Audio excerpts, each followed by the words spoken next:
Today, I'm joined by Opal Goldring, one of the beautiful co-founders of Roots of Play, a natural-based community bringing people back into connection with the outdoors, with each other, and with their own sense of play.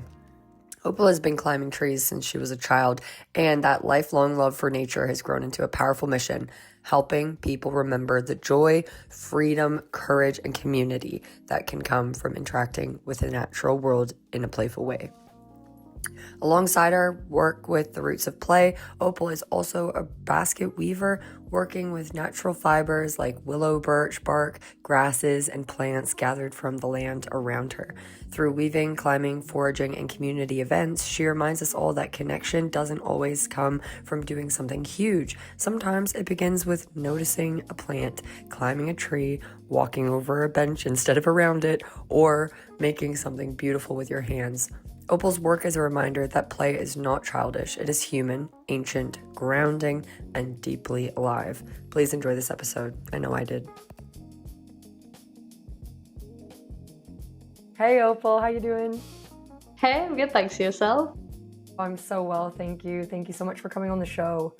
I'm excited to have you, and I'd love for you to tell the audience, if people don't know you or haven't heard of you already, Opal, can you give us a little bit of a rundown?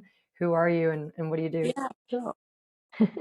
I'm Opal. I have co-founded I don't even know what to call it, a thing with my partner, Charlie. We run events in the UK and all over Europe this year, basically inspired by like nature connection and how to get people outdoors interacting with their local environment in playful and community building ways. It's incredible. It's such fun work that you do. But I know that you guys have, especially from speaking with Charlie as well, I know you guys have a lot of background. It's not just playing, but it's playing from a place of wisdom and a lot of knowledge and things that you guys have acquired over the course of time. Um, can you tell me a little bit about why you started the community group, and were you guys climbing trees before you started the group, or what kind of incentivized you to actually turn this into something to share with the community?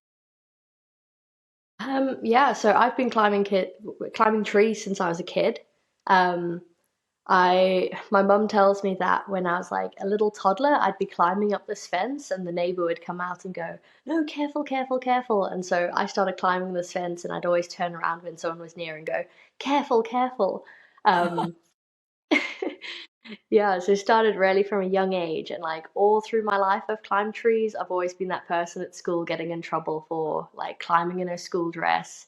I was then heavily involved in the scouts as a child, and that kind of like nurtured this like wild love for nature, and everything that can be done through it and with it. And then at university I was studying outdoor leadership. Um, which was an absolutely awesome degree. And in my third year, I met Charlie, and someone introduced us and was like, "Oh, Opal, you like doing odd things and like a kind of non-mainstream outdoors? Here's this guy." And he was like, "Yeah, I like to climb trees." And I was like, "Oh my God," as if someone introduces themselves like that. That's me too. That's so funny. Yeah. And we like built this love for climbing trees and this desire to want to like share our way of seeing the world with other people. And so once I'd finished my third year, Charlie dropped out of university, took an apprenticeship, and then we were always going to start something once he'd finished university. And so when he dropped out, we were like, "Oh my God, we've got this opportunity. Like, let's share these things that we know about the outdoors, blending what he knows with what I knows, with like our love for the trees and like what that can bring to people and how that can bring people together." Um, and so Roots of Play was created. It was created like by us and a few friends, like all came together to like spark the name after a retreat that he'd been running with a friend and I'd been helping out on. And we're like, no, we want to take this thing with ourselves, like, and have some friends help us and then see where we can take this. And so the name Roots of Play was born because we're like, well, there's the roots of the trees and the roots of how we can like live a fulfilling life is also through play. like play with other people, play with nature, these elements of fun and these things that we seem to lose as adults that we're very in tune with as children. Wow. I love the name. It really does resonate. And I know that it means something deeper than just the roots. It's like the metaphorical roots too. So powerful. Mm. Well, like I know that it's kind of crazy to imagine how you interpret your impact on other people because it's something that's been so natural to you. Like even mentioning you as a child, always climbing trees. I guess it might be even hard to kind of imagine what life would be like without that connection to Mm. nature and play. But from your best way to explain, how do you explain how um, you're able to impact other people who might never have climbed trees in the way that you are showing people? Hmm. I think just by showing people that they're welcome and they're not alone. Like we get people from all over the world. Like I myself, I'm from South Africa. Um, like we've had people from Canada, from the States, from China, from all over Europe, and just showing people that like there is a place that welcomes them. Nature always welcomes people. And we also seem to find lots of people that they're searching for something more and they're searching for something different. They feel disconnected from their normal life and a bit from the rat race. And then, yeah, it seems that we find these people and bring them together through a love for nature, through a love for exploring their local environments in unique and special ways. And people seem to feel like they're not alone because of it. Loneliness is a big thing, and disconnect you mentioned as well. What else do you think that people are kind of looking for, or what do you think they're missing when they're showing up to your type of program? Because it is, like you said, it's a bit unconventional. Like you might show Mm. up and be like, climbing trees, what the heck? This is a unique thing. So, what do you think is, in your experience, the most common thing people are really like longing for, seeking when they're coming to play with you guys? Absolutely, it's a sense of community. Like, we send out questionnaires and stuff about what people's background are, what they're hoping to get from the experience. And the most common thing people tell us is, I feel like I don't have any people to do these things with, or I want to go and climb trees, I want to go and play, I want to like do all these experiences, but I don't want to always be doing it alone. And time again, people come and they go, oh my God, finally, there's other people who think like me. Beautiful, just kind of like how you and Charlie met. Like, hi, Yeah. climbed trees. Like, oh my gosh, same. That is so beautiful. So I'm really sensing a theme, like how much of it is just for the audience, like how much of what you're doing is really just fully knowing yourself well enough and doing what you do consistently enough to actually be able to determine what people you're looking for. Like how do you become a magnet, or what advice would you give to people to become a magnet to bring like-minded people towards them, like you and Charlie have been able to? I think completely openly and honestly sharing who you are and what you love doing. Like we didn't shy away from the fact that we're doing something that people think's a little bit weird, and we've had our fair share of like commentary of like tree hugging hippie and lots of expletives I won't go into. Um, but yeah, I think just authentically showing what you're loving to do and the fact that you're wanting to bring people together. Like the fact that it's not just, oh, look at me, I'm doing this cool thing. It's no, please come and join. I want to make it normalized that people are always coming together to do this thing. That's amazing, and I think that's what makes you guys stand out, especially online, is you guys aren't doing things for views or validation. It's very much a collaboration and a community event, and that's super special and super hard to come by.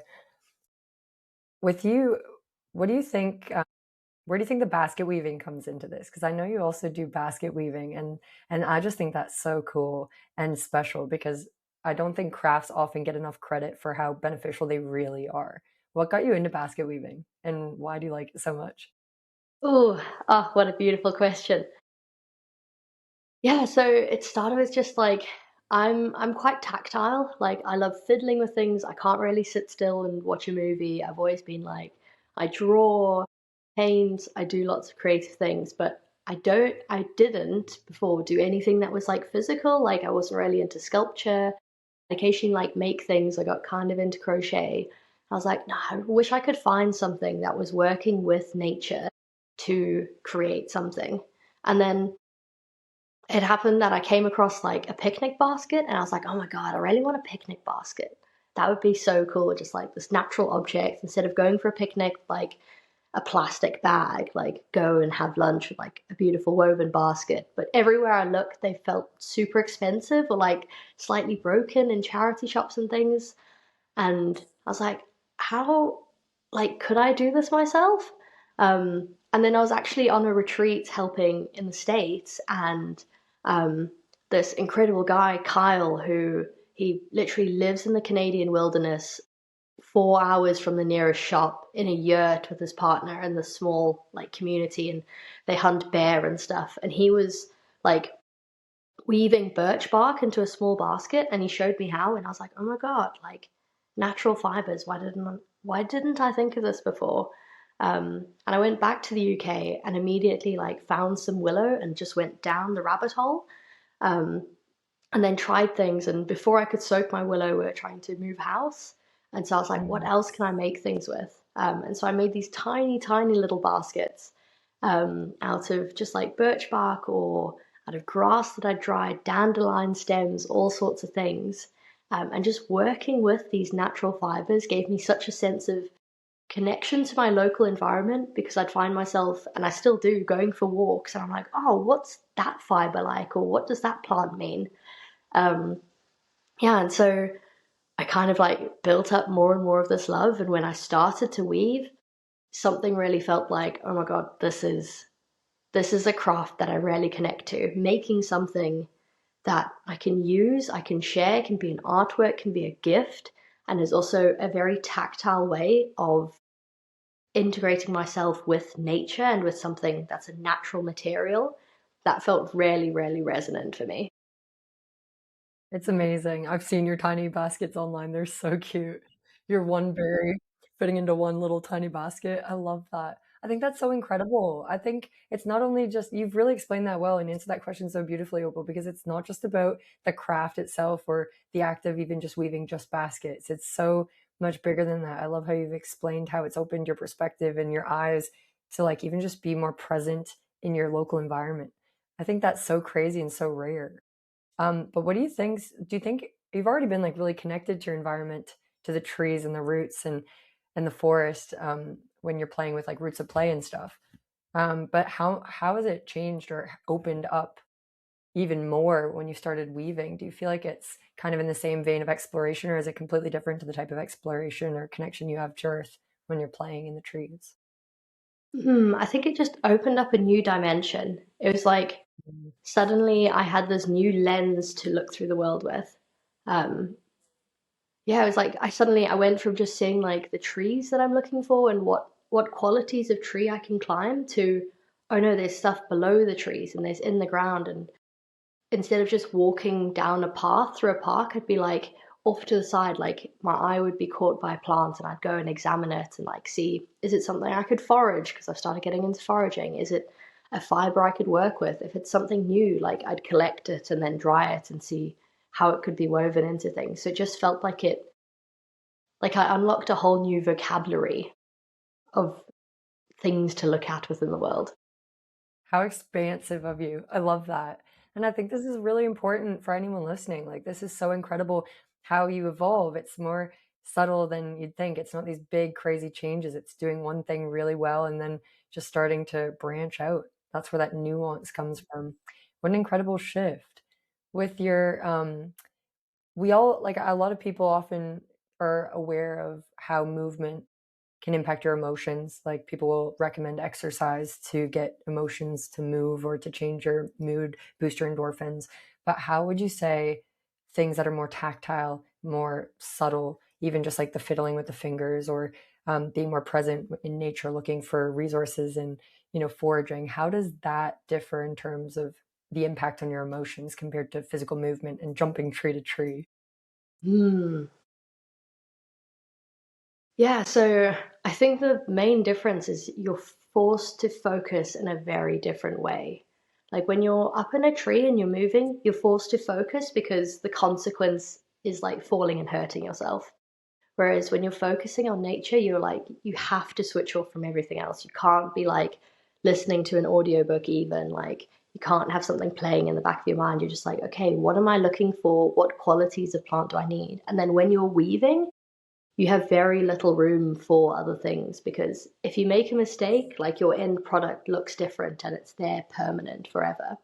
I think also just the endorphins that interacting with plant matter has like is incredible. I've read a bit about like horticultural therapy and how interacting with soil and watching something grow has a really good impact on our mental health and well-being. And I've done a project where I connected tree climbing to horticultural therapy. And then furthermore, like basket weaving, you're taking that tactile thing, something that's grown that you can watch grow, and something that wasn't there before, and then you're creating it into something else that will last. I think that's just a whole different flavor of interaction with the world. And I know it brings me a lot of joy because you're creating something. And when we create, we feel inspired and we feel like there's something worthwhile from what we've done. Different from creating a movement. It's like you're creating a physical object that reminds you of that time that you spent creating it. That's incredible. Do you sell your baskets or do you just make them for fun? I mean, I've started listing them on our website just because I was like, I'd love for someone to see one, to want to have it in their home, and then that would then support me to be able to make more. But yeah, I'm starting to list them. A lot of it's just like for pleasure and for the exploration of making different things and for gifts for others. But I have started to sell them in the Yeah. hopes that someone will go, oh, that's really cool. She spent so many hours on that. It's the craftsmanship. It would be really meaningful coming from you. But yeah, I was just wondering because I'm like, you're probably going to be drowning in baskets at home, just like so many baskets. I do. I have a whole room that's just got like so many in it, and often it's like gifts and stuff, but I'm trying to do a different type of basket each time I weave now. So it does mean I have a whole room that's full of willow and like all sorts of different baskets. But because they're so different, I feel so attached to them. And I'm like, but this one I like really clearly remember that it was like raining outside, or this one I made near the fireplace with like the crackling fire in the background. So I find it hard to let go of them, but then also I'm like, wow, imagine I could pass that piece of my life and that piece of time that I spent and that story onto someone else, and then they can have their own story associated with that piece of art. That feels like that's even more beautiful.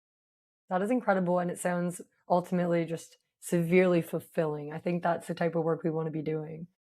I think Mm, this is incredible because you've kind of gone a really valuable direction in life because you're doing what you love, right?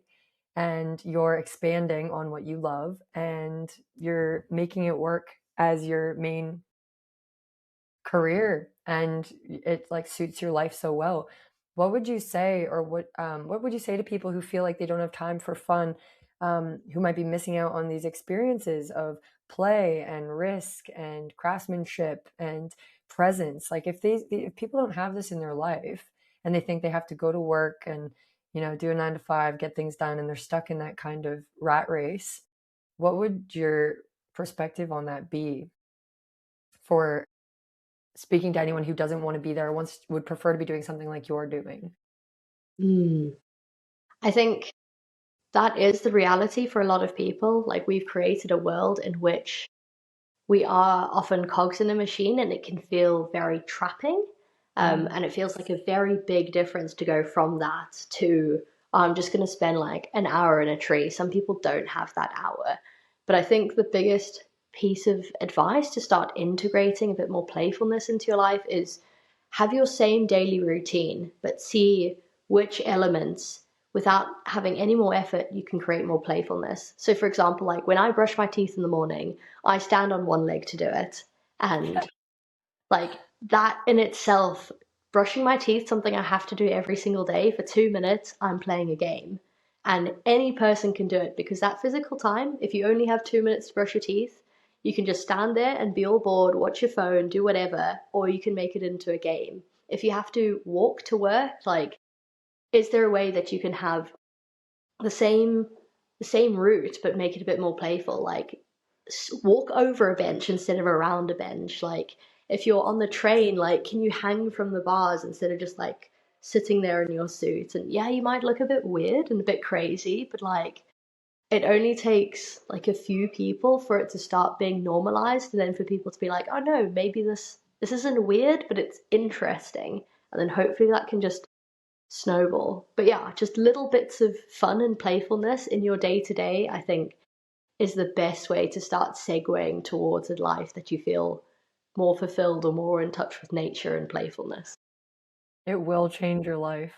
Let's normalize Mm. walking over benches instead of around them.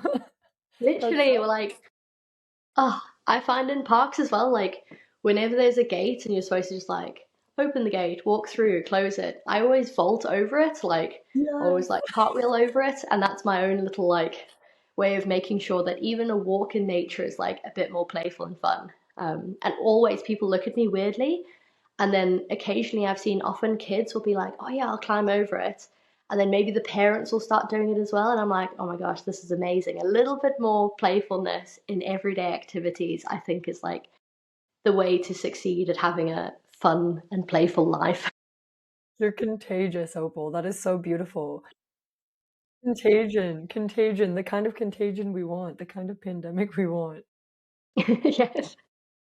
That's really amazing that you notice even little things like just people imitating you in public. I think that's incredible, and it's so aligned with the podcast, and the purpose of the podcast is just to have people be able to hear stories of people living in unordinary ways and then be able to do it for themselves. That's such a powerful thing, is imitation.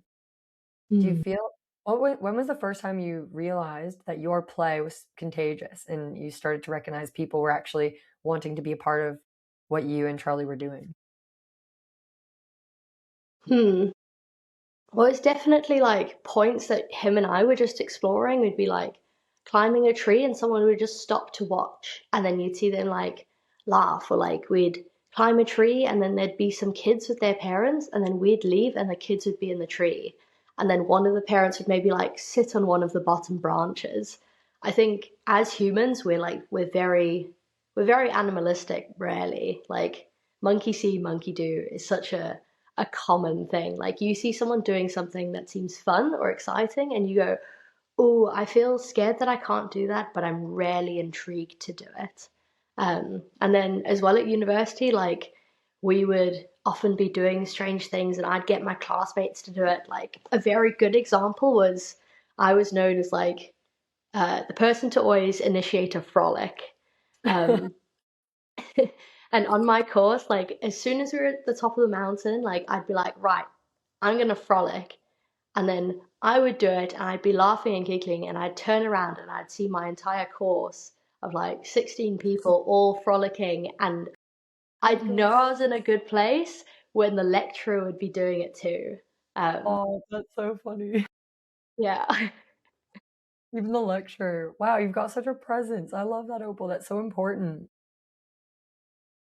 How possible is it, do you think, for people to start clubs themselves if they don't have the confidence? Like, it sounds like you're a very confident person, very exuberant, and bound to do it your way no matter what. Um, but what do you think happens to people who aren't as in touch with their playful side?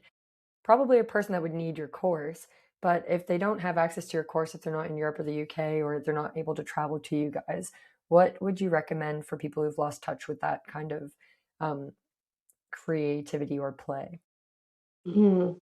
I think imitation of others, like imitation is inspiration. Like if you see something that inspires you, start doing it yourself. Take friends, close friends, people that you know won't judge you. And maybe it's a little bit weird at first and you all feel a bit awkward, but once you start feeling the fun, fun is like the world's best drug. Like, and it's free and it's easy to create and it doesn't have negative consequences. So yeah, start by imitating something that sparks interest. Try it yourself, try it with friends, try it with family, and yeah, see if it can go from there. Then have your friends invite one more person. That person will invite one more person, and hopefully that can then snowball into something bigger. That's beautiful, Opal. I think that's really good advice, and that's a great place to start. I think friendships can really hold space for people to evolve and become more authentic and in touch. Um, let me see. I want to know a little bit more about, I guess just to finish off, I'm curious about, you mentioned you grew up in South Africa. Was Mm. there any major cultural differences that kind of influenced your mentality and your attitude towards play, compared to the UK where you spent the rest of your education? Yeah, so in South Africa, I think there's a lot less rules. There's a lot less like red and white tape around things. Mm. Um, and I think that also then unlocks the potential for a lot more play. Like in schools, we're only seeing now like rules about like teachers telling kids to get down from trees. Whereas when I was a kid, like teachers wouldn't really care. They'd be like, okay, keep yourself safe. And it was only if someone got hurt that then that would be a learning point rather than a like, no one's allowed to do this ever again. And that seems like quite a South African like perspective. And I think it's a very cultural thing to like let the kids roam free. A bit of like free range parenting seems to be much more common in South Africa. Um, and I think as well, because there's a lot more space and like gardens are often a lot bigger, like you have less apartments. And certainly where I grew up, like I had beautiful access to nature. There were beautiful trees in my gardens. And even though we couldn't like walk out in the street, you kind of have to drive everywhere. All of my friends' homes had like beautiful trees to climb, like beautiful places to swim. Scouting as well was a huge, huge aspect. Like my scout hall had amazing trees and this like huge park where we'd like play all these games of like tackling each other, stalking and tracking games like we're animals, capture the flag, like all sorts of things. And schools as well, like schools seem to have a lot more nature. It's not just like a brick building, there's always trees. And there seem to be like some of the best trees in school grounds in South Africa, which I think is such a beautiful thing. Mm. Um, and even the playgrounds as well. Like there are so many interesting playgrounds. Like South Africa seems to use a lot of like tires and bars and things, and it's not regimented. Whereas in the UK, parks often look very copy paste. Um, but there's still creativity within that. But yeah, I think the South African philosophy definitely is a lot more free range, a lot more chill, and that creates the space for a lot more play and a lot more creativity compared to other places. That is incredibly important. That is such a huge distinction, and it's so beautiful that you have that perspective to bring overseas and share with the locals that you're working with now. That's so powerful to have that perspective. Why do you think people are so bubble wrapped in places like the UK? Or because I find Canada is similar, like very bubble wrapped. And in schools, you're not allowed to play, no roughhousing, no climbing. Why do you think it is that way? Like in Canada, we couldn't even climb the snow hills. It wasn't allowed. But they'd be Wow. monstrous snow hills, like the height of trees, and obviously we want to play on them. But yeah, totally like on guard, security, not allowed to go on the hills. Why do you think that is? I think we seem to live in like a very risk averse society. Like, Mm. and there's a lot of fear around risk rather than seeing it as like a learning opportunity. And from my understanding through research at university, like people seem to be very risk adverse in more developed countries, like which is kind of backwards because you'd think that in a place that's wilder, people would be like more scared to interact with it. But I think the opposite's true. Like where it's a bit wilder and it's a bit more free reign and it's not as developed, people seem to just go live more with the consequences and go, yeah, if you get hurt, like you get hurt. Whereas in places like the UK and Canada, people are like, oh no, if you get hurt, there's a consequence and that consequence is bad. And so we must avoid you getting hurt in the first place. Um, which is so sad because it takes away so much learning opportunity. Like if you don't let kids fall over, they don't know how to balance. Like, and if you don't let kids run barefoot and like get sharp stones in their feet, like then they'll never learn anything about like the ground and how that feels against their feet. Yeah, there's so many learning opportunities, and I think like the only way to switch it is through a different lens. But I think, yeah, we've created a society where we're so scared to get hurt, or for looking like a bad person for letting children get hurt, or looking irresponsible because you climb up trees and you yourself like fall and break your wrist, me. Um, Yeah, I that saw we that. then go, no, okay, the only solution is to avoid it at all costs, but then you delete fun from your life. Not only fun, but I'd even argue you risk deleting aliveness. For sure. Wow, that's a great answer. Opal, you're so full of wisdom and so insightful. I appreciate you so much coming on today. You've left us off with so many nuggets. Like, there's so many great things to take away from this conversation, and I'm sure all the listeners will be really happy to take something away. Thank you so much for coming on. That's an absolute pleasure.